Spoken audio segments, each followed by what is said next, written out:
Friends, आज होने वाली है आप लोगों के लिए आपके सीडीपी की संपूर्ण मैराथन क्लास। देखिए, जो आपका सीडीपी होता है, जो आपके एग्जाम में आता है, चाहे आपका पेपर फर्स्ट हो चाहे आपका सेकंड हो, तो सीडीपी के जितने भी आपके very very important question answer है, उन सबको मैंने सेलेक्ट किया है, जो भी आपके एग्जाम के लिए आपके महत्वपूर्ण होते हैं, और एक एक क्वेश्चन आंसर को मैंने सेलेक्ट किया है। इसी तरीके के क्वेश्चन आपको अपने एग्जाम में देखने को मिलेंगे। हर एक क्वेश्चन की आपको एक एक अलग वैरायटी आपको देखने को मिलेगी आज की क्लास के अंदर मिलती है। तो संपूर्ण सीडीपी क्लास आज आप लोग देखना, और यही क्वेश्चन आपको अपने एग्जाम में भी देखने को मिलेंगे। बस थोड़ी बहुत आपको लैंग्वेज चेंज देखने को मिल सकती है, वरना सेम इसी तरीके के क्वेश्चन और कुछ तो सेम रिपीट करेगा एग्जामिनर, देख लेना आपके एग्जाम के अंदर, ठीक है। और इसके अलावा जो लोग नए आए हैं वो लोग चैनल को सब्सक्राइब कर लेना। क्वेश्चन आप लोग देखना, कई सारी चीजें यहां से आपको देखने को मिलेगी। क्वेश्चन आपको दिया हुआ है कि एक 5 वर्ष की बच्ची यह तर्क करने में विफल यानी कि फेल हो जाती है कि जब पानी को एक लंबे और संकीर्ण यानी कि नैरो गिलास से एक चौड़े बर्तन में ट्रांसफर किया जाता है तो पानी की मात्रा समान रहती है, तो प्याजे के अनुसार इसका क्या कारण हो सकता है वो आपको बताना है। तो बेसिकली यहां पर कोई बच्ची है, तो उसको क्या हुआ, वो फेल हो गई यहां पर तर्क करने में। एक पानी था एक गिलास के अंदर, तो बड़े बर्तन में पानी था, तो जब इसको चौड़े लंबे गिलास से इसको चौड़े गिलास में इस पानी को ट्रांसफर किया, इस गिलास में इसको ट्रांसफर किया, तो बच्ची इसको फेल हो गई, ठीक है। तो यहां पर पानी सेम था, इसमें भी पानी सेम था, तो जब इस गिलास से इसमें इसको ट्रांसफर किया, बच्ची को समझ में आ गया पानी सेम है। लेकिन जब इसको वापिस इसको ट्रांसफर इसमें किया, बड़े वाले गिलास में ट्रांसफर किया, तो लड़की यहां पर विफल हो गई, यहां पर फेल हो गई। तो यहां पर पूछा है प्याजे के अनुसार यहां पर ये वाला जो कंसेप्ट है कौन सा होता है यहां पर, ठीक है। तो पहला ऑप्शन आपको दिया हुआ है वह प्रतिवर्ती यानी जो रिवर्स जो होता है, रिवर्सिबिलिटी जिसको कहा जाता है, तो प्रतिवर्ती सोच नहीं रखती, बिल्कुल सही है। पहला ही आज जो आपका कंसेप्ट है वो आपका आंसर यहां पर सही हो जाएगा। देखिए, जो आपका रिवर्सिबिलिटी होता है, आपका प्रतिवर्ती यानी जिसको अपलटावी का गुण कहते हैं, ठीक है, ये होता है आपका अपलटावी का गुण जिसको कहा जाता है। इसमें बच्चा चीजों को उल्टा पलटना करना नहीं सीखता, ठीक है, यानी बच्चा चीजों को उल्टा पलटना करना नहीं सीखता है। जैसे यहां पर बच्चा क्या काम करता है, मान लीजिए यहां पर कोई गिलास है, इस गिलास के अंदर यहां पर पानी भरा हुआ है, और इस पानी को जब यहां पर बच्चा फ्रिज के अंदर रख देगा और ये पानी कन्वर्ट हो जाएगा यहां पर बर्फ के टुकड़ों में, ठीक है, ये पानी यहां पर कन्वर्ट हो जाएगा, बर्फ के टुकड़ों में कन्वर्ट हो जाएगा। तो पानी जब बर्फ के टुकड़ों में कन्वर्ट हो गया, तो बच्चा समझ गया कि पानी जो होता है, लिक्विड जो होता है, बर्फ के अंदर कन्वर्ट हो जाएगी। लेकिन जब बर्फ होती है वो पानी के अंदर कन्वर्ट हो जाती है, ये उसे समझ में नहीं आता, यानी चीजों को उसने उलटना पलटना नहीं सीखा, ठीक है। इसी से संबंधित जो आपके प्याजे थे, उन्होंने बहुत सारे एक्सपेरिमेंट करे थे, उसी में से एक छोटा सा एक्सपेरिमेंट ये भी हुआ था जिसमें प्याजे साहब की कई सारी आलोचनाएं हुई थी। एक आलोचना ये भी हुई थी, इन्होंने जो अपने बच्चे थे उनके ऊपर एक्सपेरिमेंट करा था, ठीक है। ये एक्सपेरिमेंट जो मैंने आपको पिछली वीडियो थी उसमें भी बताया था कि इन्होंने क्या काम करा, ये अपने बच्चे के साथ अपने घर से उसे स्कूल छोड़ने गए, ठीक है। ये प्याजे थे और इनके साथ ही इनका छोटा सा बच्चा था, तो ये इनके साथ अपने बच्चे के साथ उसको स्कूल छोड़ने गए, ठीक है, उसको स्कूल छोड़ने गए कि चलो बेटा आज मैं तुझे जो है तेरे स्कूल छोड़ने चलता हूं। उसने कहा ठीक है पापा, स्कूल छोड़ने चलो तुम, ठीक। तो प्याजे साहब चल दिए अपने बच्चे को लेकर स्कूल, इसको छोड़ने चल दिए। तो जब स्कूल छोड़ने चले गए, तो जो प्याजे साहब का जो बच्चा था उसको स्कूल का रास्ता याद हो गया, यानी घर से स्कूल का रास्ता प्याजे साहब को याद हो गया। तो प्याजे ने कही कि बेटा अब तुम स्कूल से वापस घर चले जाओगे। तो प्याजे साहब के बच्चे ने कही नहीं भाई, मैं पापा वापस नहीं जा सकता। यानी वो घर से स्कूल तो जा सकता है, स्कूल से वापस घर नहीं जा सकता। यानी जो वस्तुएं होती है, जो कंसेप्ट होती है, बच्चा उसको उलटना पलटना नहीं सीखता। तो यही होता है आपका अपलटावी का गुण होता है, जो कंसेप्ट बच्चे ने यहां से इस एक्सपेरिमेंट से प्राप्त करा था उसने, ठीक है। तो यही आपने बच्चे ने यहां से इस एक्सपेरिमेंट को निकाला। मैंने कहा ना, बच्चे ने जो आपके जीन प्याजे थे उन्होंने जो एक्सपेरिमेंट करा था अपना कॉग्निटिव डेवलपमेंट यानी कि संज्ञानात्मक विकास का सिद्धांत का जो एक्सपेरिमेंट करा था, इसमें काफी इनकी आलोचनाएं हुई थी। जैसे अपने बच्चों के ऊपर जो एक्सपेरिमेंट करा था, एक एक्सपेरिमेंट जो आलोचना ये भी हुई थी इन्होंने कि जो इन्होंने अपने सिद्धांत दिए थे उस सिद्धांत को इन्होंने परिवर्तनशील बताया था, ठीक है, अपरिवर्तनशील बताया था कि उसके अंदर चेंज नहीं हो सकता। लेकिन आप लोग मुझे एक बात बताइए, जैसे बच्चे के अंदर अपलटावी का गुण किसके अंदर आता है, किस स्टेज के अंदर आता है, ओ सॉरी नहीं आता, ये आता है आपका प्री ऑपरेशनल स्टेज के अंदर, यानी जब बच्चा 2 साल से लेकर 7 साल तक का होता है, यानी कि आपका प्री ऑपरेशनल स्टेज के अंदर बच्चे के अंदर ये वाली गुण नहीं आता, ठीक है। यानी जब बच्चा 2 साल से लेकर 7 साल तक का होता है तब बच्चे के अंदर ये वाला गुण नहीं आता, यानी कि प्री ऑपरेशनल स्टेज के अंदर बच्चे के अंदर ये वाला गुण नहीं आता, बच्चा चीजों को उलटना पलटना नहीं सीखता। लेकिन अगर हम बच्चों को अच्छा एनवायरमेंट यानी कि बच्चों को हम अगर अच्छा वातावरण दे दे, अगर हम बच्चों को अच्छी ट्रेनिंग दे दे, अगर पियाजे ने अपने बच्चों को अच्छी ट्रेनिंग दे दी होती, वापिस उसको हर रोज स्कूल से घर वापिस इस तरीके से लेना छोड़ना कर दिया होता, तो बच्चा कुछ दिनों बाद वो अपने स्कूल से घर भी चला जाता। अगर बच्चा यहां पर बर्फ से पानी, पानी से बर्फ की इस तरीके से कुछ और चीजें उसको समझाता, तो बच्चा इस कंसेप्ट को भी समझ जाता। कहने का मतलब है अगर हम बच्चों को अच्छा एनवायरमेंट दे दे, तो बच्चों को जो कंसेप्ट उसकी समझ में नहीं आते उसके प्री ऑपरेशनल स्टेज के अंदर, जैसे जीववाद का कंसेप्ट होता है, जैसा आपका कंजर्वेशन का होता है, जैसा आपका आपलटावी का गुण होता है, तो ये कंसेप्ट बच्चों को समझ में आ जाएंगे आपके प्री ऑपरेशनल स्टेज के अंदर। फिर उसके लिए उसको मूल संक्रियात्मक अवस्था जो होती है, कॉन्क्रीट स्टेज होती है, उसमें जाने की जरूरत ना भी पड़ेगी। ठीक है, तो इसके लिए इनकी आपकी आलोचना भी हुई थी, यानी कि इनका क्रिटिसिज्म भी हुआ था। ठीक है, तो आई होप आप लोग इस क्वेश्चन को और इसकी गहराई को समझे होंगे। तो यहां पर इसने पूछा है कि वो जो लड़की फेल हो गई, 5 वर्ष की जो बच्ची फेल हो गई इस कंसेप्ट के अंदर, तो वो क्या था, वो थी आपकी बच्चे के अंदर प्रतिवर्ती सोच नहीं थी, यानी आप पलटावी का गुण बच्ची के अंदर यहां पर नहीं आता, जिसको पियाजे ने अपने बच्चे के साथ एक्सपेरिमेंट के द्वारा खोज करके इसको सिद्ध किया था। ठीक है, तो आंसर क्या हो जाएगा, फर्स्ट आंसर यहां पर आपका बिल्कुल सही हो जाएगा। दूसरा पॉइंट आप लोग यहां पर एक चीज और देखोगे, यहां पर एक चीज आ रही है आपका गोल डायरेक्टेड बिहेवियर, यानी लक्ष्य निर्देशित व्यवहार। देखिए गोल डायरेक्टेड बिहेवियर जो आपका आता है वो आपका आता है सेंसरी मोटर स्टेज के अंदर। ठीक है, कौन सा आता है, सेंसरी मोटर स्टेज के अंदर। अब ध्यान से सुनना, यहां पर बहुत कंफ्यूजन होती है। सेंसरी मोटर स्टेज के अंदर बच्चा जो अपना होता है गोल डायरेक्टेड बिहेवियर करना स्टार्ट शुरू कर देता है। वो कैसे करना शुरू कर देता है भाई, जो भी उसको गोल दिखता है, मान लीजिए बच्चों को भूख लगती है, प्यास लगती है, तो उसके प्रति अपना व्यवहार करना शुरू कर देता है। फिर उसको अपना गोल दिखता है कि भूख लगेगी तो खाना दिखेगा, प्यास लगेगी तो अपना पानी दिखेगा, तो उसके प्रति अपना व्यवहार करना शुरू कर देता है अपने सेंसरी ऑर्गन के थ्रू, जो उसके 5 सेंसरी ऑर्गन होते हैं। कौन से 5 सेंसरी ऑर्गन होते हैं उसके, आंख, नाक, कान और जीभ और उसके जो स्किन होती है, ये 5 सेंसरी ऑर्गन के थ्रू अपना व्यवहार करना शुरू कर देता है जो बच्चा होता है। किस स्टेज के अंदर, अपना सेंसरी मोटर स्टेज के अंदर। ठीक है, जब बच्चा कब होता है, जब बच्चा होता है आपका जन्म से लेकर 2 साल तक का आपका बच्चा होता है। लेकिन जो बच्चे के अंदर जो आपका ये गोल डायरेक्टेड बिहेवियर के अंदर जो बच्चा निपुण हो जाता है, ठीक है, तो वो निपुण हो जाता है आपका प्री ऑपरेशनल स्टेज के अंदर। किसका, प्री ऑपरेशनल स्टेज के अंदर। आपके सीटेट के एग्जाम में क्वेश्चन आया था, तो वहां पर गोल डायरेक्टेड बिहेवियर को माना गया था प्री ऑपरेशनल स्टेज के अंदर। अब कहोगे सर अगर ये ऑप्शन के अंदर दोनों आ गए तो क्या काम करोगे, ऐसा कभी नहीं हो सकता कि गोल डायरेक्टेड बिहेवियर के आपके दोनों ही ऑप्शन में आपको देखने को मिलेंगे। या तो आपका सेंसरी मोटर स्टेज आएगा या आपका प्री ऑपरेशनल स्टेज आएगा। तो अगर आपको गोल डायरेक्टेड बिहेवियर का अगर आपको पूछ ले और ऑप्शन में दोनों में से आपको कोई भी देखने को मिले, तो आप लोग उसके साथ टिक कर देना। ठीक है, तो ये हो गया आपका गोल डायरेक्टेड बिहेवियर की जो एबिलिटी, जो क्षमता आती है बच्चे के अंदर, वो स्टार्ट हो जाती है सेंसरी मोटर स्टेज के अंदर। लेकिन जो निपुण हो जाता है, प्रोफिशिएंसी आ जाती है बच्चे के अंदर, वो आपकी प्री ऑपरेशनल स्टेज के अंदर आ जाती है। दूसरा कंसेप्ट आपका क्लियर हुआ। तीसरा कंसेप्ट है इसमें जो आपको सिंबॉलिक थॉट आ जाती है। ठीक है, जो प्रतीकों की जो नॉलेज आ जाती है, प्रतीकों की नॉलेज, जो बच्चे के माइंड में सिंबॉलिक थॉट आती है, प्रतीकों की जो नॉलेज हो जाती है बच्चों को, वो किस स्टेज के अंदर हो जाती है, वो हो जाती है बच्चों को प्री ऑपरेशनल स्टेज के अंदर। किसके अंदर, प्री ऑपरेशनल स्टेज के अंदर बच्चों को प्रतीकों की यानी सिंबॉलिक थॉट की नॉलेज हो जाती है। आप बच्चों से कहोगे बेटा पेन, तो पेन का नाम सुनते ही उसके माइंड में पेन की एकदम इमेज बन जाएगी।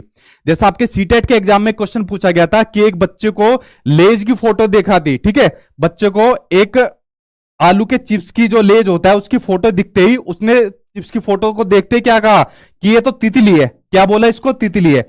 जो लेज की फोटो आप लोग देखते हो ना, आलू का जो चिप्स देखते हो गोला ऐसा होता है, गोला सा, तो उसको देखते कहा वो तितली है। तो यहां पर बच्चे ने इस समझ को किस कंसेप्ट के अंदर धारण किया है, तो यहां पर बच्चे ने अपनी प्रतीकात्मक सोच को विकसित कर लिया है। ठीक है, यानी प्रतीकों की नॉलेज उसने अपने माइंड के अंदर बना ली है। एक और क्वेश्चन आपके सीटेट के एग्जाम में पूछा कि बच्चे ने साइकिल को देखकर, ठीक है, बच्चे के सामने जैसी साइकिल शब्द बोला गया तो उसने माइंड के अंदर अपने साइकिल की इमेज बना ली। तो किसके अंदर ये आपका फिट है, ये आपका प्रतीकात्मक सोच उसने बना ली है। जैसे हम लोग बचपन के अंदर गेम खेलते थे, तो आपने एक झाड़ू लिया, झाड़ू को पैरों के नीचे लगाया और झाड़ू को बना दिया घोड़ा, चल मेरे घोड़े तुक तुक तुक। तो हमको पता रहती थी ये झाड़ू क्या है, ये घोड़ा है, और इसको घोड़े की तरह इस तरीके से चलाया जाता है जैसे अपने पापा को, दादा को, बड़े भाई को कि जमीन के नीचे बैठा दिया और उसके ऊपर चढ़ गए और चल भाई अब तू घोड़ा बन जा या हाथी बन जा। तो हमारे माइंड को पता होती थी कि ये हमारे माइंड के अंदर कि ये इस तरीके से घोड़ा चलता है, इस तरीके से हाथी चलता है। तो बच्चों को जो प्रतीकात्मक सोच जो होती है, जो सिंबॉलिक थॉट की जो नॉलेज हो जाती है, वो आपकी किस में अंदर होती है, वो आपकी प्री ऑपरेशनल स्टेज के अंदर आपकी स्टार्ट हो जाती है। ठीक है, तो ये 3 पॉइंट थे जो आपके जीन प्याजे से संबंधित है, जो तीनों के तीनों मैंने आपको बता दिए और तीनों के तीनों बड़े ही महत्वपूर्ण थे। आई होप आपको क्लियर हो गया होगा। ठीक है, बाकी इसका जो आंसर था वो आपका फर्स्ट आंसर आपका सही था, जो जीन प्याजे ने अपने बच्चे के ऊपर एक्सपेरिमेंट करके निकाला था। ठीक है, चलिए बढ़ते हुए आपके नेक्स्ट क्वेश्चन की ओर। अगला क्वेश्चन आपको क्या दिया हुआ है, अगले के ऊपर बढ़ जाते हैं। अगला क्वेश्चन आपके सामने स्क्रीन पर आ गया। अगला क्वेश्चन सामने आपकी स्क्रीन पर है, इसको देखिए। नेक्स्ट क्वेश्चन आपको दिया हुआ है कि निम्न में से कौन सा नियम यह सुझाव देता है कि जो शरीर के जो विभिन्न अंग है, शरीर के हमारे अलग अलग अंग है, हमारा हाथ भी है, मुंह भी है, पैर भी है, सब अलग अलग अंग है। तो शरीर के विभिन्न अंग विकास के विभिन्न चरण में भिन्न भिन्न दरों से विकसित होते हैं। तो चलिए बताइए, सामने स्क्रीन पर आपके क्वेश्चन आ गया। पहला ऑप्शन आपको दिया है कि विकास एक आयामी होता है, यानी कि अनडायमेंशनल होता है। बिल्कुल गलत बात है। विकास के बहुत सारे आयाम होते हैं। विकास जो होता है मल्टी डायमेंशनल होता है। देखिए विकास के कौन कौन से आयाम होते हैं। विकास फिजिकल होता है यानी शारीरिक होता है। विकास कॉग्निटिव होता है यानी कि मानसिक होता है। विकास सोशल होता है यानी कि सामाजिक होता है। और विकास इमोशनल होता है यानी कि विकास संवेगात्मक रूप से होता है। तो विकास के क्या होते हैं, ये मल्टी डायमेंशनल है। ठीक है, यानी विकास के क्या है, ये बहुआयाम है। तो यहां पर इसने विकास को एक आयाम माना है, तो ये तो आपका गलत हो जाएगा भाई। अगला ऑप्शन उसने दिया है कि विकास जो होता है एक दिशा में होता है। बिल्कुल गलत है, विकास एक दिशा में नहीं होता, विकास मल्टी डायरेक्शन में होता है। तो ये भी ऑप्शन आपका गलत है। अभी मैं बताऊंगा मल्टी डायरेक्शन में कैसे होता है। विकास एक असतत यानी कि आपका डिसकंटिन्यूअस प्रोसेस है। गलत। विकास आपका असतत नहीं सतत प्रोसेस है, यानी कि आपका कंटिन्यूअसली होने वाला प्रोसेस है, जो मां के गर्भ से शुरू हो जाता है। ठीक है, मां के गर्भ यानी कि वोम से शुरू हो जाता है और ये आपका जब तक मृत्यु नहीं होती जब तक आपका विकास चलता रहता है। ठीक है, तो विकास एक ऐसी प्रक्रिया है जो कंटिन्यूअसली चलती रहती है। बच्चा जब मां के पेट से शुरू होता है, जब से विकास शुरू हो जाता है और मृत्यु तक विकास चलता रहता है। ठीक है, तो ये भी ऑप्शन आपका क्या हो गया, गलत हो गया। अगला दिया हुआ है कि जो विकास की जो दिशा होती है, जो डायरेक्शन होता है, वो क्या होता है। इनके नाम आप लोग करना इंग्लिश में याद। ठीक है, क्योंकि ये क्वेश्चन पिछली बार ऑनलाइन एग्जाम में हर शिफ्ट में लगभग आपको देखने को मिला था। विकास की डायरेक्शन कैसा होता है, दिशा कैसी होती है, दो तरीके से होती है। एक होती है आपकी सिफेलोकोडल और दूसरी होती है आपकी प्रोक्सीमोडिस्टल। ठीक है, एक होती है आपकी सिफेलोकोडल, एक होती है आपकी प्रोक्सीमोडिस्टल। ठीक है, इंग्लिश में नाम याद करना वरना कंफ्यूज हो जाओगे। मस्का दोमुखी, अधोमुखी, इस तरीके से हिंदी में नाम याद है, कंफ्यूज हो जाओगे। देखिए विकास की दिशा किस तरीके से होती है। ठीक है, विकास किस तरीके से होता है दिशाओं में, उसको देखिए आप लोग। सिफेलोकोडल का मतलब होता है जब विकास होता है जब सिर से पैर की ओर बढ़ता है। विकास जब होता है जब सिर से पैर की ओर बढ़ता है, तो यह होता है विकास का आपका सिफेलोकोडल की दिशा का सिद्धांत। यानी विकास जो होगा पहले सिर की तरफ होगा, सिर से फिर हमारे इधर नीचे की तरफ गर्दन की तरफ होते हुए, शोल्डर की तरफ होते हुए बाकी के पैरों की ओर जाएगा। ठीक है, तो ये होता है विकास का आपका सिफेलोकोडल की डायरेक्शन का यानी कि दिशा का सिद्धांत। तो ये होता है आपका सिफेलोकोडल। सी फॉर सिफेलोकोडल और सी से आप सर याद कर सकते हो। ठीक है, दूसरा होता है आपका प्रोक्सीमोडिस्टल, यानी जो विकास होता है जब सेंटर से यानी कि केंद्र से शुरू होकर और बाहर की ओर जब विकास चलता है। ठीक है, जो विकास होता है जब सेंटर से शुरू होकर, यानी जो हमारा सेंटर जो एरिया होता है, मध्य का जो एरिया होता है, पीछे का जो बैकबोन होता है हमारा मध्य का एरिया, वहां से विकास शुरू होकर बाकी के अंगों की ओर चलता है, ऊपर की ओर जाएगा, नीचे की ओर जाएगा। तो बाकी की अंगों की ओर जब विकास होता है तो वो होता है हमारा प्रोक्सीमोडिस्टल होता है। ठीक है, तो ये विकास की जो डायरेक्शन होती है, जो दिशा होती है, उसके जो आपके दो पार्ट है, सिफेलोकोडल और जो आपका प्रोक्सीमोडिस्टल होता है। तो आंसर क्या सही हो जाएगा, आंसर यहां पर सही हो जाएगा, फोर्थ आंसर यहां पर आपका सही हो जाएगा। ये विकास की जो आपकी डायरेक्शन होती है, दिशा होती है, उसका आपका सिद्धांत है। आंसर आपका फोर्थ आंसर यहां पर आपका सही हो जाएगा। ठीक, चलिए बढ़ते हैं आपके नेक्स्ट क्वेश्चन की ओर। अगला क्वेश्चन देखते हैं सामने आपकी स्क्रीन पर क्या आपको क्वेश्चन आपको दिया हुआ है। नेक्स्ट क्वेश्चन आपको दिया हुआ है हाँ, हेड टू टो, ये भी सही है, ये भी लिख सकते हो आप सिफेलोकोडल में हेड टू टो। अगला क्वेश्चन आपके सामने स्क्रीन पर आ गया कि भाषा अर्जन के लिए यानी लैंग्वेज एक्विजिशन के संदर्भ में निम्नलिखित में से कौन सा चरण संवेदनशील है यानी कि सेंसिटिव है, वो आपको बताना है। देखिए भाषा अर्जन के लिए, भाषा को एक्वायर बच्चा किससे करता है, तो भाषा को एक्वायर बच्चा करता है अपनी फैमिली से यानी कि अपने परिवार से। ठीक है, और भाषा को अपनी फैमिली से, अपने परिवार से किस भाषा को एक्वायर करता है, अपनी मातृभाषा को। कौन सी, अपनी मातृभाषा को यानी अपनी मदर टंग को एक्वायर करता है जो बच्चा अपनी मदर टंग को करता है। ठीक है भाई, आप लोग हो, मैं हूं, हमने अपनी मातृभाषा को किससे एक्वायर करा? अपनी फैमिली से करा। भाई अपनी फैमिली से हमने इसको कैसे करा? इमिटेशन के माध्यम से, यानी कि अनुकरण के माध्यम से। भाई हमारी फैमिली के अंदर जो भाषा बोली जाती थी हमने उसको कॉपी करा, इमिटेट करा, अनुकरण करा, और जो भाषा बोली जाती थी उसको कॉपी करके हम भी उस भाषा को सीख गए। तो इसने यही क्वेश्चन पूछा है कि जो भाषा अर्जन होती है, जो लैंग्वेज एक्विजिशन होता है, इसके लिए सबसे सेंसिटिव जो टाइम पीरियड होता है वो कौन सा होता है? वो आपसे यहां पर एग्जामिनर ने क्वेश्चन पूछा है।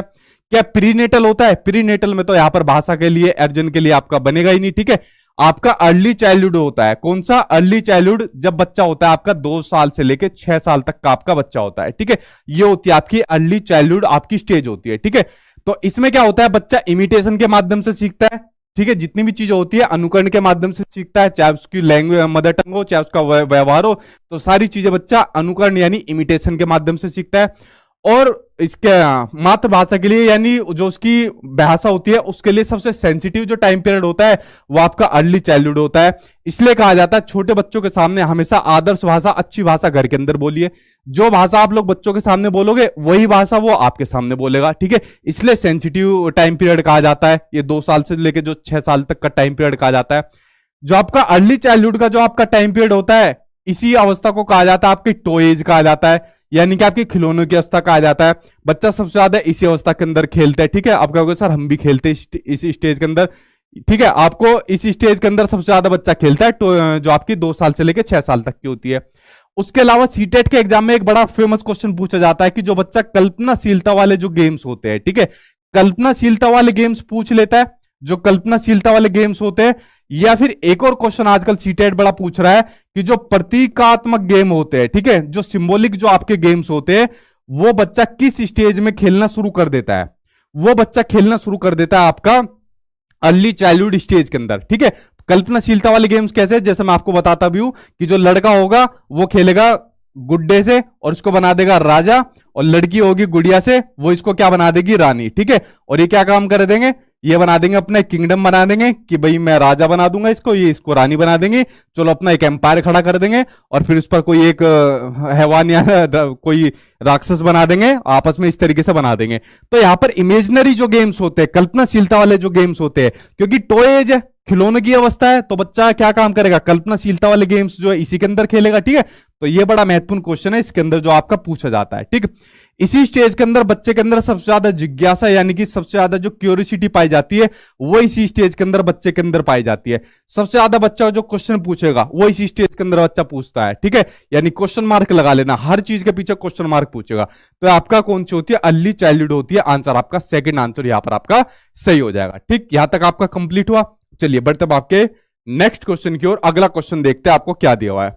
अगला क्वेश्चन सामने आपकी स्क्रीन पर आ गया। नेक्स्ट क्वेश्चन के ऊपर देखते हैं आपको क्या दिया हुआ है। नेक्स्ट क्वेश्चन आपको दिया हुआ है कि 4 से 5 साल की उम्र के बच्चे अक्सर अपने आप से बातचीत करते हैं। आप क्या होगे सर हम भी करते हैं, अपने आप से बातचीत करते रहते हैं कि एक बार जॉब लग जाए उसके बाद देखना किस किस को जवाब दूंगा। ये जो घर वाले ताना मारते रहते हैं पूरे टाइम, एक बार जॉब लग जाए फिर देखना। ठीक है, वो मुझे छोड़ के गया, छोड़ के गई, उसके बाद देखना उसे क्या जवाब दूंगा। ठीक है, तब तक उनकी शादी हो जाती है, फिर जवाब देके क्या करोगे? ठीक है, तो इस तरीके से जो आपस में बातचीत करते रहते हैं, पढ़ते रहते हैं, और पढ़ते पढ़ते एक बार जॉब लग जाए फिर देखूंगा, फिर देखना करते रहते हैं ना, बहुत से लोग, बहुत से बच्चे करते हैं। तो इस तरीके से जो ये बात करते रहते हैं आपस में। ठीक है, तो ये जो आपस में जो बातचीत करते रहते हैं, ये छोटा बच्चा भी करता है, बड़े बच्चे भी करते हैं, और आप लोग बागड़ बिल्ले भी करते हो। ठीक है, तो ये जो इस तरीके की जो बातचीत करते हैं, लेव वाइगोत्स्की ने इस तरीके की जो बातचीत कही है, ठीक है, इस बात को क्या नाम दिया है, क्या संज्ञा दी है, क्या डेफिनेशन दी है, वो आपको बताना है। ये उनकी आत्म केंद्रिता यानी कि जो ईगो सेंट्रिज्म होती है उसको दर्शाता है? नहीं। ईगो सेंट्रिज्म क्या होता है? जीन पियाजे ने कंसेप्ट दिया था आपको ईगो सेंट्रिज्म का, जिसमें बच्चा सोचता है जो मैं सोच रहा हूं, जो मैं कर रहा हूं वही सही है, बाकी सब गलत है। ठीक है, तो मेरे अकॉर्डिंग पूरी दुनिया चलनी चाहिए, जो मैं सोच रहा हूं वो पूरी दुनिया करे, ये आपका ईगो सेंट्रिज्म होता है। लेकिन बच्चा यहां पर क्या काम कर रहा है? अपने आप से बात कर रहा है। ठीक है, जैसा आप लोग करते हो आपस में। अगला है उनके संज्ञानात्मक विकास में बाधा डालता है। ये उनके संज्ञानात्मक विकास में बाधा नहीं डालता, अभी उसका रीजन भी बताऊंगा क्यों नहीं डालता। उनके सामाजिक विकास में बाधा डालता है, ये भी नहीं करता। अब देखो, उनके अपनी सोच को रेगुलेट करने में मदद करता है। इसको लेव वाइगोत्स्की ने नाम दिया था प्राइवेट स्पीच। क्या नाम दिया था इसको नाम दिया था प्राइवेट स्पीच, इसको नाम दिया था, जिसको संभाषण या अहम भाषण के नाम से भी इसको जाना जाता है। जब बच्चा अपने काम को रेगुलेट करने के लिए जिस भाषा का यूज करता है, इसको कहा जाता है आपका प्राइवेट स्पीच, उसको कहा जाता है। ठीक है, जैसा आप लोग बात करते हुए, ठीक है, अपने आप से खुद से बात कर रहे हो या कुछ काम कर रहे हो, और काम करते वक्त जिस भाषा का आप यूज करते हो उसको प्राइवेट स्पीच कहा जाता है। जैसे सीटेट के एग्जाम में क्वेश्चन आया था कि एक लड़की कपड़ों की तह लगाते हुए अपने आप से बात कर रही है, तो यहां पर वो किस भाषा का यूज कर रही है, तो वो है आपका प्राइवेट स्पीच आपका। ठीक है, तो आंसर आपका फोर्थ आंसर से हो जाएगा। ये किसी भी चीज में आपकी बाधा नहीं डालती है, बल्कि आपका वृद्धि करती है। ठीक है, आपका चाहे किसी भी तरीके का आपका डेवलपमेंट होता है, तो आपको इसको नेगेटिव में नहीं लेना, आपको इसको हमेशा पॉजिटिव में लेना है। ठीक है, आपके घर वाले भले इसको नेगेटिव में ले लेंगे, अरे क्या बड़बड़ा रहा है भाई आपस में, ठीक है तेज बोल थोड़ा, ठीक है क्या बड़बड़ा रहा है आपस में, तेज बोल, तो घर वाले तो इस तरीके से बोलेंगे।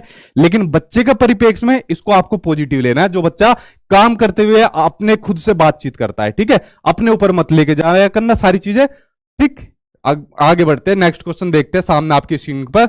आगे आ गए आपके भाई कोलबर्ग साहब। देखिए कोलबर्ग साहब आपको क्या दिया हुआ है, तो कोलबर्ग साहब देखिए क्या कहते हैं कि लॉरेंस कोलबर्ग के अनुसार 7 से 8 वर्ष के बच्चों में, अब देखिए 7 से 8 साल लॉरेंस कोलबर्ग ने बता दिया, तो मैंने आपको क्या बताई थी कि जब बच्चा होता है लगभग 4 साल से लेकर 10 साल तक का, तो कौन सी स्टेज के अंदर होता है, तब बच्चा होता है आपका प्री ऑपरेशनल स्टेज के अंदर।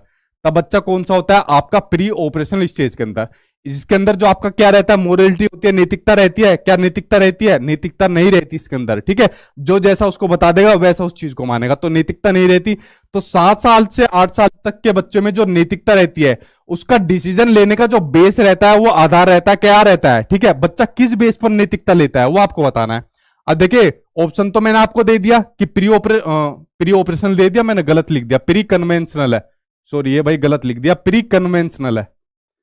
ये ऑनलाइन में सबसे बड़ी गलती ये होती है, बोल कुछ और देते हैं, कभी कभी टिक कुछ और लग जाता है या लिखा कुछ और जाता है। ठीक है, बाद में सुधार भी नहीं होता, या आप लोग कुछ बोल भी नहीं सकते। ठीक है, तो प्री कन्वेंशनल स्टेज होती है ये वाली। ठीक है, अब इसमें क्या होता है बच्चे का जो, इसमें भी आपके 2 लेवल होते हैं, तो 2 लेवल में जो आपका नैतिकता लेने का आधार पूछा है आपसे, तो 2 लेवल देख लो, कोई सोशल ऑर्डर नहीं होता, सोशल कॉन्टैक्ट नहीं होता, पनिशमेंट एंड ओबीडियंस होता है, यानी कि आपका दंड और आज्ञा पालन पर आपकी निर्भर होती है, कौन होती है आपकी नैतिकता रहती है। अब देखो बच्चों को नैतिकता से मतलब नहीं है। अब 4 साल से लेकर 10 साल तक का बच्चा है, अगर कोई उसके सामने बड़ा भी आ गया, प्रधानमंत्री आ गया, राष्ट्रपति आ गया, कोई भी XYZ आ गया, तो वो बच्चे उनके सामने नैतिकता नहीं दिखाएगा, ना नमस्ते करेगा, ना दुआ सलाम करेगा, कुछ नहीं करेगा। घर वाले उसको बताएंगे कि बेटा ये चुपचाप नमस्ते कर ले, अगर नहीं करी ना फिर तुझे तोड़ देंगे। तो बच्चा जो नैतिकता दिखाएगा उसका आधार क्या होगा, उसका आधार क्या होगा, उसका आधार होगा पनिशमेंट, किया तो चुपचाप कर ले, वरना एक बार फिर तुझे घर लेकर जाएंगे, फिर बताएंगे तुझे कि तूने नमस्ते क्यों नहीं करी, हमारी तूने बेइज्जती करवा दी दूसरों के सामने। या फिर रहेगा ओबीडियंस, यानी कि आज्ञा पालन, उसके घर वाले उसको समझाएंगे कैसे जो बड़े बुजुर्ग रहते हैं, बड़े आदमी रहते हैं, उनका सम्मान करनी चाहिए। ठीक है, उनको नैतिकता दिखानी चाहिए, आदर करना चाहिए उनका। ठीक है, तो नैतिकता का जो बेस रहता है छोटे बच्चों के अंदर, जो आपकी प्री कन्वेंशनल आपकी स्टेज रहती है, उसका आधार रहता है पनिशमेंट एंड ओबीडियंस रहता है, वरना बच्चों को मतलब नहीं है नैतिकता से। कोई बड़ा भी आदमी होगा ना, दुनिया का कितना ही बड़ा ताकतवर आदमी होगा, उसके मुंह पर भी मार देंगे। ठीक है, तो बच्चों में नैतिकता का जो बेस रहेगा वो रहेगा पनिशमेंट एंड ओबीडियंस पर। ठीक, अगला क्वेश्चन देखते हैं। अगला क्वेश्चन आपके सामने स्क्रीन पर आ गया, ये रहा आपके सामने अगला क्वेश्चन, बड़ा मजेदार क्वेश्चन है, बड़ा टाइम लगने वाला है इसके अंदर आपको, तो बताइए इसका क्वेश्चन आपके सामने क्या हो जाएगा। इस क्वेश्चन का आंसर देने में लगेगा टाइम। ठीक है, मेरे साथ सोल्व करना है इसको, और बड़ा मजेदार क्वेश्चन है भाई आपका। देखिए पढ़ते हैं, इसका क्वेश्चन आपके सामने स्क्रीन पर आ गया, एक एक करके पढ़ते हैं। ठीक, पहला इसने इसके सामने यहां पर योग्यताएं देखेंगे, और फिर यहां पर स्टेज दी हुई है, और स्टेज देखिए किसकी दी हुई है, जीन पियाजे की स्टेज दी हुई है। तो हम मैच दी फॉलोइंग यहां पर हमको करना है। ठीक है, अब देखिए पहली चीज उसने दे दी, तर्कपूर्व चिंतन करता है एक तो। ठीक है, अब देखिए एक तो तर्कपूर्व चिंतन करता है, और चिंतन के साथ साथ संरक्षण की योग्यता आ जाती है, यानी कि जो कंजर्वेशन की जो योग्यता होती है ना, वो बच्चे के अंदर आ जाती है। अब पहले तो समझो कंजर्वेशन होता क्या है, फिर समझना योग्यता कब आ जाती है। देखिए कंजर्वेशन जब होता है, अगर किसी चीज की, ठीक है, अगर कोई भी वस्तु होता है, कंसेप्ट होता है, अगर उसकी क्वांटिटी में, ठीक है, या उसकी शेप में हम उसमें फेर फेर कर दे, ठीक है, या उसको बढ़ा दे, कम कर दे, लेकिन बच्चा इस चीज को समझ ना पाए। अब ये बड़ा गिलास है, इसमें मैंने पानी डाल दिया, इतना ही पानी चौड़े वाले गिलास में भी डाल दिया, ठीक है, और ये बड़ा गिलास थोड़ा और बना दूं। तो मैंने बच्चे से पूछा कि बेटा कौन से गिलास को पकड़ेगा, ध्यान रख लेना, जो बच्चा होगा ना, जो चीज उसको बड़ी दिखती है उसी को पहले पकड़ता है। ठीक है, आपने क्या काम करा, एक लड्डू का पैकेट लिया, इसमें भी 4 लड्डू ले लिए, और एक बड़ा वाला पैकेट लिया, इसमें भी 4 लड्डू आए, सेम लड्डू आए। आपने बच्चों के सामने दोनों रख दिए, बेटा कौन सा लोगे, तो बड़े वाला लोगे। हम भी यार जब बचपन में थे हम भी ऐसे पकड़ते थे, जब हमारे पापा या मम्मी लेकर आते थे, आप लोग भी ऐसे पकड़ते थे, जो बड़ा दिखता था उसी पर नजर डालते थे। अच्छा, जो किसी भी चीज के अगर शेप और साइज में चेंज कर दे उससे मतलब नहीं है, बड़ा दिखना चाहिए। तो बेसिकली जब बच्चा इस चीज में कंफ्यूज हो जाए, इस चीज को समझ ना पाए, तो यही होता है आपका कंजर्वेशन होता है, आपका संरक्षण होता है। अब जब बच्चा इस चीज को समझ ना पाए, ध्यान से सुनना मेरी बात को, अगर जब बच्चा इस चीज को समझ ना पाए तो होता है आपका प्री ऑपरेशनल स्टेज के अंदर। किसके अंदर होता है, आपका प्री ऑपरेशनल स्टेज के अंदर। लेकिन अगर बच्चा इस चीज को समझ पाए तो होता है आपका कॉन्क्रीट आपका स्टेज के अंदर, यानी कि आपका मूर्त संक्रियात्मक स्टेज के अंदर। और इसमें बच्चा तर्कपूर्ण चिंतन भी करना स्टार्ट कर देता है। बच्चा मूर्त संक्रियात्मक स्टेज के अंदर चिंतन करना स्टार्ट कर देता है, लेकिन उसके चिंतन के अंदर मैच्योरिटी यानी परिपक्वता नहीं आती, यानी एक साइंटिस्ट की तरह चिंतन करना स्टार्ट नहीं करता। ये ध्यान भी आपको याद रखना है, चिंतन के अंदर कंफ्यूज मत होना आप लोग। ठीक है, तो आप लोग समझ गए, पहला जो ऑप्शन होगा वो आपका जाएगा मूर्त संक्रियात्मक अवस्था यानी कि कॉन्क्रीट स्टेज। तो ये रही भाई आपकी कॉन्क्रीट स्टेज। तो पहला तो आपका हमने लगा दिया सही। ठीक, आगे देखते हैं दूसरा आपको क्या दिया हुआ है भाई। दूसरा दिया उसने परिकल्पनात्मक तर्क। ठीक है, जो आपको हाइपोथेटिकल जो आपको रीजनिंग दी हुई है, परिकल्पनात्मक तर्क, जिसको निगमनात्मक तर्क भी बोला जाता है। ठीक है, अब निगमनात्मक से सीधा आपके माइंड में गया होगा, डिडक्टिव आपको थिंकिंग गया होगा, जिसमें क्या होता है, जिसमें नियमों के ऊपर तर्क किया जाता है। ठीक है, जिसमें आपको डिडक्टिव रीजनिंग मैंने आपको बताई थी, नियम से जिसमें उदाहरण की ओर बच्चों को ले जाया जाता है, तो जिसमें नियमों के आधार पर तर्क किया जाता है।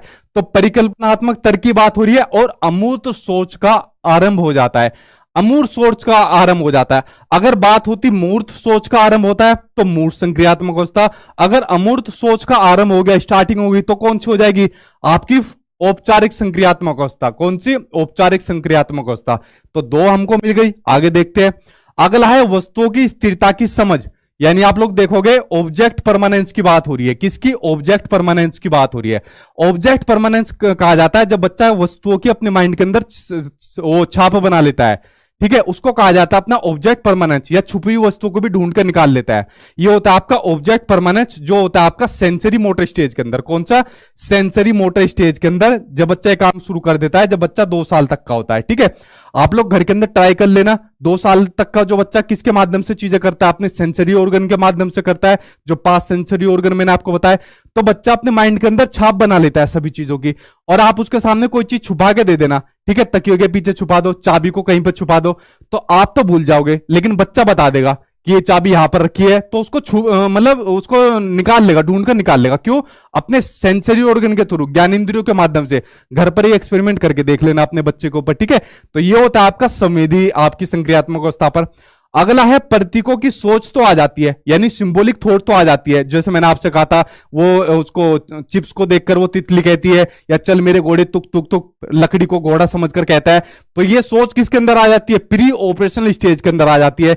लेकिन संरक्षण की सोच नहीं आती। संरक्षण की सोच किसमें नहीं आती, प्री ऑपरेशनल स्टेज के अंदर सिंबॉलिक थॉट आ जाती है, प्रतीकों की सोच आ जाती है, लेकिन संरक्षण की सोच नहीं आती। और संरक्षण की सोच यानी संरक्षण की योग्यता किसमें आती है, मूर्त में आ जाती है। तो इसका क्या हो जाएगा, आपका पूर्ण संक्रियात्मक अवस्था इसका हो जाएगा। था ना कितना जबरदस्त और कितना बढ़िया क्वेश्चन, एग्जाम में बहुत टाइम लेकर जाने वाला है अगर ऐसा क्वेश्चन आपके सामने आ गया। तो इस तरीके से आपकी मैच दी फॉलोइंग यहां पर आपको देखने को मिल जाएगी। ठीक है, तो चलिए बढ़ते अब आपके सामने नेक्स्ट क्वेश्चन की ओर। अगला क्वेश्चन आपके सामने क्या दिया हुआ है, अगले क्वेश्चन पर डालते हैं।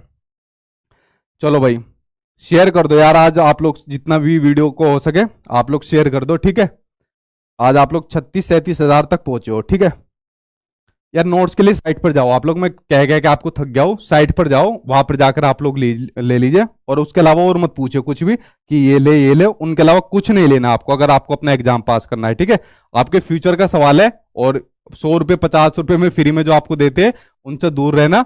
ओरिजिनल चीज आपको साइट पे मिलेगी, सिर्फ जो मेरी साइट पर मिलेगी। ठीक है, अगला क्वेश्चन आपके सामने स्क्रीन पर आ गया, इसके ऊपर नजर डालिए कि निम्न में से कौन सा कारक, कौन सा फैक्टर अधिगम यानी लर्निंग को प्रभावित करता है। तो यहां पर क्वेश्चन पूछ लिया लर्निंग को अधिगम को प्रभावित करने वाले कारक को आपको पूछ लिए। तो लर्निंग को अधिगम को प्रभावित करने वाले बेसिकली 3 कारक मैं आपको पढ़ाता हूं। कौन कौन से 3 कारक होते हैं? एक तो होता है भाई आपका स्टूडेंट होता है, यानी बच्चा होता है, जो अधिगम को प्रभावित करने वाला कारक होता है, सबसे महत्वपूर्ण कारक होता है। एक होता है भाई आपका टीचर होता है, जो अधिगम को प्रभावित करता है, ठीक है। और एक होता है आपका जो एनवायरमेंट होता है, कहा लिखो, यहां पर लिख दो। एक होता है आपका एनवायरमेंट होता है, यानी कि आपका जो है पर्यावरण, जिसको बोला जाता है आपका अधिगम को प्रभावित करने वाला कारक है। ये 3 फैक्टर एनवायरमेंट को प्रभावित करने वाले कारक होते हैं। अब जो स्टूडेंट है, तो स्टूडेंट के जो फैक्टर होते हैं, ठीक है, इसके भी जो कारक होते हैं, उसमें कौन सा होता है? मोटिवेशन, यानी अभिप्रेरणा। अगर स्टूडेंट मोटिवेटेड है किसी चीज को सीखने के लिए तो उस चीज को सीख जाएगा, अगर मोटिवेटेड नहीं है तो नहीं सीखेगा। जैसा आप लोग यहां पर मोटिवेटेड हो, सीटेट का एग्जाम पास करना है, गवर्नमेंट जॉब मिलेगी, जिंदगी सुधर जाएगी, इसलिए आप लोग यहां पर सीखने आए हो। वरना मजाला आप लोगों को यहां पर कोई सिखा दे, ठीक है, मैं खूब रिक्वेस्ट करता रह जाऊंगा, नहीं सीख पाओगे। तो मोटिवेटेड होना चाहिए स्टूडेंट को, तभी वो क्या काम कर पाएगा? अधिगम कर पाएगा, यानी लर्निंग कर पाएगा। दूसरा होता है सामाजिक संदर्भ, यानी सोशल कंटेंट होना चाहिए। बच्चे का जो सोशल बैकग्राउंड है वो किस तरीके का है, वो लर्निंग को प्रभावित करने वाला कारक है। अगर सोशल बैकग्राउंड उसका अच्छा है, ठीक है, तो वो भी क्या काम करेगा? लर्निंग को बढ़ावा देगा। अगर अच्छा नहीं है तो कम कर देगा। स्विंग इमोशंस, ये बच्चे के अगर पॉजिटिव है, ठीक है, तो ये लर्निंग को बढ़ावा देंगे, नेगेटिव है तो कम कर देंगे। जैसे बच्चे का इमोशंस, बच्चे के अंदर जिज्ञासा है, क्यूरियोसिटी है सीखने की, तो लर्निंग को बढ़ावा देंगे, ठीक है। बच्चे के अंदर अगर नेगेटिव इमोशन से डर है, ठीक है, तो बच्चे का लर्निंग क्या हो जाएगी? कम हो जाएगी। तो ये क्या हो जाएगा आपका? ये भी इमोशंस का आपका प्रकार है, ठीक। उसके अंदर बच्चे का जो विकास होता है, चाहे फिजिकल डेवलपमेंट हो, चाहे आपका कॉग्निटिव डेवलपमेंट हो, अगर ये आपका अच्छा है तो लर्निंग आपकी बढ़ जाएगी, वरना आपकी लर्निंग कम हो जाएगी, ठीक है। अगर बच्चा पढ़ने में इंटरेस्ट ले रहा है तो लर्निंग आपका बढ़ जाएगा, और अगर इंटरेस्ट नहीं ले रहा है, आपकी तरह कुछ बच्चे यहाँ पर लग रहे हैं, और रीमा जी सीमा जी क्या हाल है, उधर से वो कह रही है हाँ सोनू जी, हाँ मोनू जी मेरे ठीक हाल है, तो लर्निंग आपकी क्या हो जाएगी? लर्निंग आपकी कम हो जाएगी। तो ये फैक्टर थे आपके जो स्टूडेंट से संबंधित है, जो आपके लर्निंग को आपके प्रभावित करते हैं, ठीक है। उसके अलावा अब टीचर से संबंधित आपके कौन से फैक्टर है? एक टीचर को अपना जो कंटेंट होता है, ठीक है, वो आपका उसका कंटेंट अच्छा होना चाहिए। अब जो मैं चीजें आपको पढ़ा रहा हूं आपके सीटेट के लिए, आपके सीटेट के एग्जाम के ओरिएंटेड है, आपको यही चीजें आपके एग्जाम में आती है। जो चीजें मैंने आपको नोट्स में दे रखी है वही आपके एग्जाम में आता है। तो जो टीचर का कंटेंट है अगर वो अच्छा होगा तो लर्निंग बच्चे की अच्छा होगी। उसका जो पेडागोजिकल अप्रोच है, जो पढ़ाने का जो तरीका है, वो बढ़िया होना चाहिए। अगर वही बढ़िया नहीं होगा तो बच्चा पढ़ पाएगा, सीख पाएगा? नहीं सीख पाएगा, ठीक है। तो पेडागोजिकल अप्रोच अच्छी होनी चाहिए, ये भी आपके लर्निंग को क्या काम करती है? लर्निंग को प्रभावित करती है। एक टीचर को इंडिविजुअल डिफरेंसेस की नॉलेज होनी चाहिए। एक टीचर को इंडिविजुअल डिफरेंसेस यानी कि व्यक्तिगत विभिन्नताओं की नॉलेज होनी चाहिए, क्योंकि एक क्लासरूम में जाएगा, वहां पर व्यक्तिगत विभिन्नताओं की उसे भरमार देखने को मिलेगी, तो इसका ज्ञान भी एक टीचर को आपको होना चाहिए, ठीक है। तो ये टीचर के बारे में जानकारी है। एनवायरमेंट को साइड में ले लेता हूं। तो एनवायरमेंट का क्या प्रभाव पड़ता है बच्चे के उस पर, लर्निंग पर? एनवायरमेंट के अंदर आ जाएगा बच्चे का, पहले आ जाएगी उसकी फैमिली, ठीक है। एक फैमिली का सबसे बड़ा रोल पड़ता है बच्चे के लर्निंग पर। अगर फैमिली उसको पूरा सपोर्ट कर रही है पढ़ने के लिए, अच्छे उसको संसाधन दे रही है, फीस दे रही है, पैसा दे रही है, सब चीज दे रही है, तो बच्चे की लर्निंग बढ़ जाएगी, ठीक है। तो एनवायरमेंट के अंदर फैमिली आ गई, उसका स्कूल आ गया, उसकी क्लासरूम आ गई। और क्लासरूम का माहौल कैसा होना चाहिए? क्लासरूम का माहौल पॉजिटिव होना चाहिए, ठीक है, सकारात्मक होना चाहिए। कैसा होना चाहिए? सकारात्मक होना चाहिए। कोलैबोरेटिव लर्निंग के माध्यम से बच्चा सीखे। तो ये सभी वो फैक्टर है जो आपके लर्निंग होती है, जो आपका अधिगम होती है, उसको प्रभावित करते हैं। कोई नेगेटिव रूप से प्रभावित करता है, कोई पॉजिटिव रूप से प्रभावित करता है, ठीक है। तो इसमें 4 ऑप्शन आपको दिए हुए थे, तो चारों के चारों प्रभावित करते हैं। और किस तरीके से प्रभावित करते हैं? तो आपके पॉजिटिव रूप से प्रभावित करते हैं, सिर्फ एक इमोशंस को छोड़कर। इसमें बस बताया नहीं था कि किस तरीके के इमोशंस है, पॉजिटिव है नेगेटिव है, ठीक है। तो आंसर क्या हो जाएगा? आंसर आपके चारों सही हो जाएंगे। 4th आंसर यहां पर आपका सही हो जाएगा। चलिए बढ़ते अब आपके नेक्स्ट क्वेश्चन की ओर। अगला क्वेश्चन सामने आपकी स्क्रीन पर ये रहा, आ गया नेक्स्ट क्वेश्चन। आपको अगला क्वेश्चन आपको दिया हुआ है, अगले क्वेश्चन के ऊपर एक बार नजर डालिए। अगला क्वेश्चन आपको दिया हुआ है कि सीखने के आकलन के बजाय सीखने के लिए आकलन पर ध्यान केंद्रित करना सुनिश्चित करने के लिए इसमें क्या शामिल करना महत्वपूर्ण है। देखिए ये तो बात आपको क्लियर हो गई कि आपको जो असेसमेंट फॉर लर्निंग है, जो आपका असेसमेंट फॉर लर्निंग है, ये इस पर ज्यादा बढ़ावा देने की बात कर रहा है। कौन कर रहा है? मैं, ठीक है। और मेरे अलावा कौन कर रहा है? आपका एनईपी 2020 यानी कि नेशनल एजुकेशन पॉलिसी 2020 इसको बात कर रही है, ठीक है। नेशनल असेसमेंट फॉर लर्निंग क्या होता है? वो असेसमेंट जो आपका टीचिंग लर्निंग प्रोसेस के दौरान होता है। जैसे अभी मैं आपको पढ़ा रहा हूं, आप लोग पढ़ रहे हो, और इसी दौरान मैंने आपसे कुछ क्वेश्चन पूछ लिया, बताओ भाई ईगोसेंट्रिज्म में आपका क्या होता है। आप में से कुछ लोग बता दोगे, कुछ लोग नहीं बता पाओगे। तो इसी दौरान मैंने क्या काम कर लिया, आपका असेसमेंट कर लिया। अगर आप लोग कुछ बच्चे नहीं बता पाओगे तो यहीं पर मैंने क्या काम करा, आपने प्रॉब्लम को डायग्नोस करा, और डायग्नोस करने के बाद फिर मैं आपको चाप कर दूंगा, यहां पर आपको समस्या का समाधान कर दूंगा। तो ये असेसमेंट बढ़िया हुआ या नहीं हुआ, ठीक है। और एक होता है आपका असेसमेंट ऑफ लर्निंग, कहा गया भाई आपका असेसमेंट ऑफ लर्निंग, ठीक। एक होता है आपका असेसमेंट ऑफ लर्निंग, ये वो असेसमेंट होता है जब हमारा टीचिंग लर्निंग प्रोसेस खत्म हो जाता है। अब जब ये वीडियो खत्म हो जाएगी, आप लोग अपने घर चले जाना, मैं अपने घर चला जाऊंगा। जब आप लोग कुछ पूछोगे वो आप लोग पूछते रह जाना, मैं अपना सोने चला जाऊंगा, ठीक है। तो तब क्या मैं अपनी आपकी समस्या का समाधान कर पाऊंगा। उसी तरीके से जब बच्चे के जो एग्जाम खत्म हो जाते हैं, जब उसके ईयरली हाफ ईयरली जब एग्जाम खत्म हो जाते हैं, तब क्या बच्चा अपनी समस्या का समाधान करा पाएगा, या टीचर समस्या का समाधान कर देगा, नहीं कर पाएगा। जब तो एग्जाम खत्म, बच्चा फेल हो गया तो उसी क्लास में, नहीं फेल हुआ तो नेक्स्ट क्लास में प्रमोट हो जाएगा। तो इसलिए नेशनल एजुकेशन पॉलिसी 2020 ने, राष्ट्रीय शिक्षा नीति 2020 ने असेसमेंट फॉर लर्निंग को सबसे ज्यादा बढ़ावा देने की बात की गई है। और इसने यही कहा है कि असेसमेंट फॉर लर्निंग को सबसे ज्यादा बढ़ावा दिया जाए, किसकी जगह, असेसमेंट ऑफ लर्निंग की जगह। और इसमें क्या क्या शामिल करना सबसे महत्वपूर्ण बात कही गई है, उसके ऊपर एक बार नजर डालते हैं। पहला, इसमें स्व मूल्यांकन, सेल्फ असेसमेंट। सेल्फ असेसमेंट होता है जब बच्चा अपना मूल्यांकन खुद करता है, जैसा हम लोग अपने स्कूल टाइम में करते थे। कॉपी ले ली, कॉपी लेने के बाद क्वेश्चन पढ़ा और अपनी आंख बंद कर ली और फिर उसको आंसर दे दिया, या फिर अपने दोस्त से, अपने भाई से कहा भाई क्वेश्चन पूछ और फिर मैं उसका आंसर दूंगा। तो ये तो अपना सेल्फ असेसमेंट, जब अपना खुद अपना मूल्यांकन किया जाता है। पीयर असेसमेंट एक तरीके से इसी के अंदर हो जाएगा, जब अपने सहपाठियों से, दोस्त यार से, भाइयों से अपना असेसमेंट किया जाता है, ठीक है। तो ये भी इसके अंदर इंक्लूड हो रहेगा आपका। गुणात्मक प्रतिक्रिया, क्वांटिटेटिव फीडबैक मिलेगा या नहीं मिलेगा।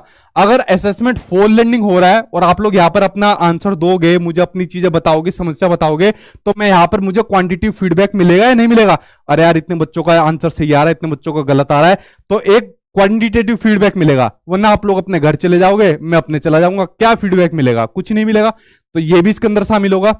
अगला है मात्रात्मक मापदंडों के आधार पर छात्रों के बीच तुलना करना, जहां पर भी बच्चों के बीच में कंपैरिजन करने की बात आ जाएगी, जो कि हमारे और आपके टाइम में होता था स्कूल के अंदर। देखो वो फर्स्ट आ गया, देखो फर्स्ट आ गई, और तेरे बस की कुछ भी नहीं है अभी करना।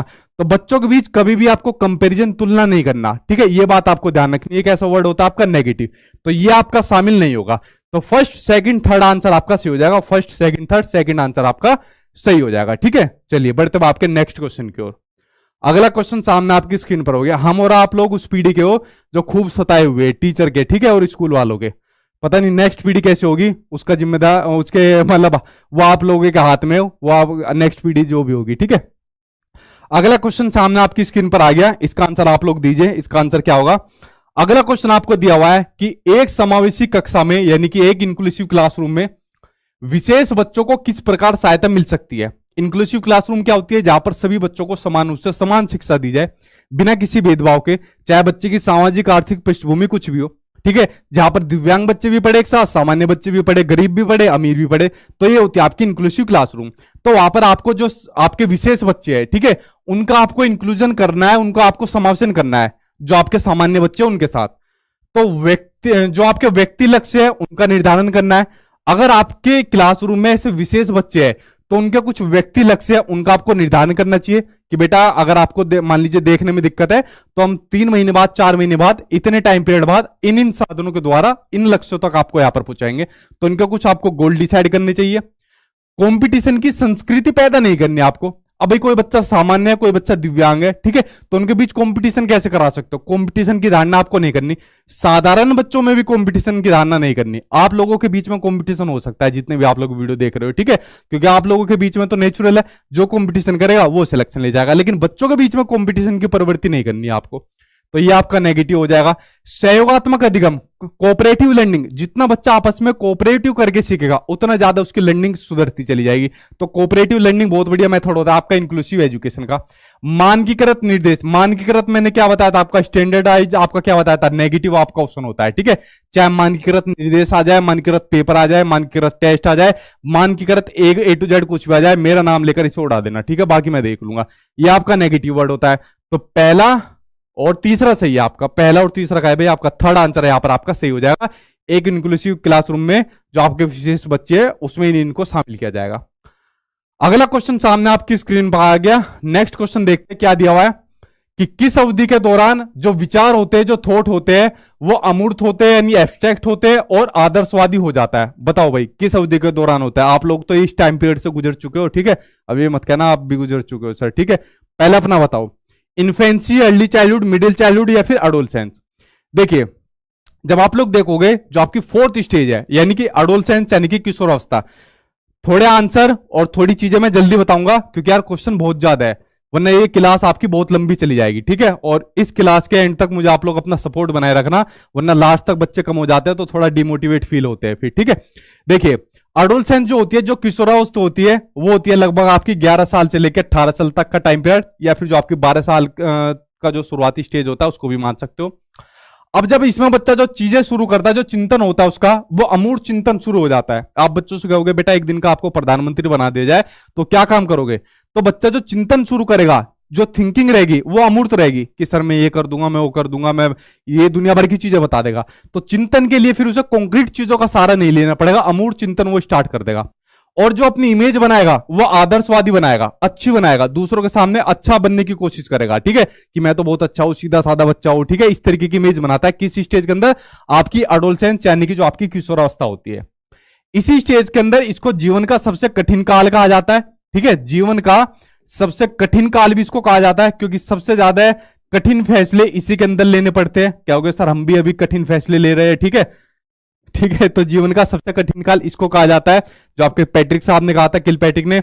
उसके अलावा जितने भी आंधी तूफान, अड़चन, समस्या और दुनिया भर की जो जो नाम ले लो, ठीक है, तो जो जो समस्या वगैरह जितनी भी उलझने आती है वो सब इसी अवस्था के अंदर आती है। किसमें, आपकी एडोलसेंस यानी कि जो आपकी किशोरावस्था होती है।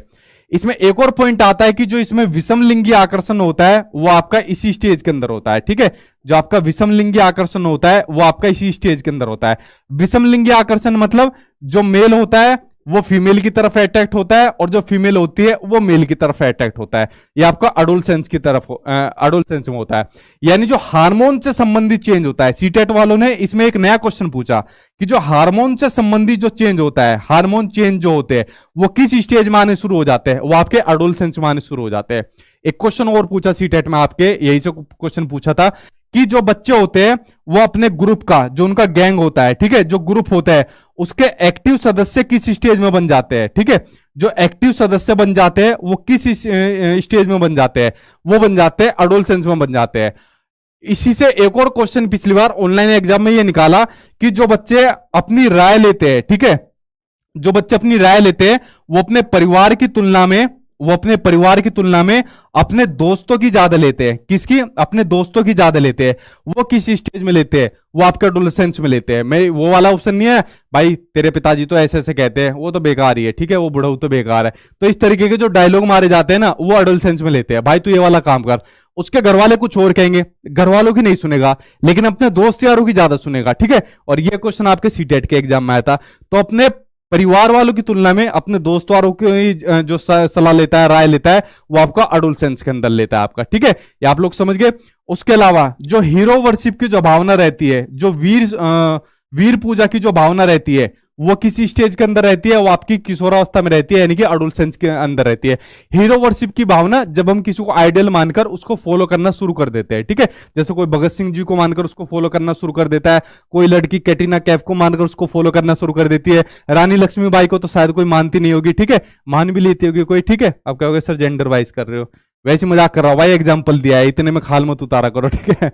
तो ये होता है आपका एडोलसेंस यानी कि आपका किशोरावस्था की आपकी जो आपकी विशेषता होती है वो मैंने आपको बता दी। ये कुछ ये नीचे वाले पॉइंट थे जो सीटेट वालों ने काफी रिपीट करे थे आपके एग्जाम के अंदर, ये वाला और ये वाला, इनके ऊपर थोड़ा नजर डाल लेना, ठीक।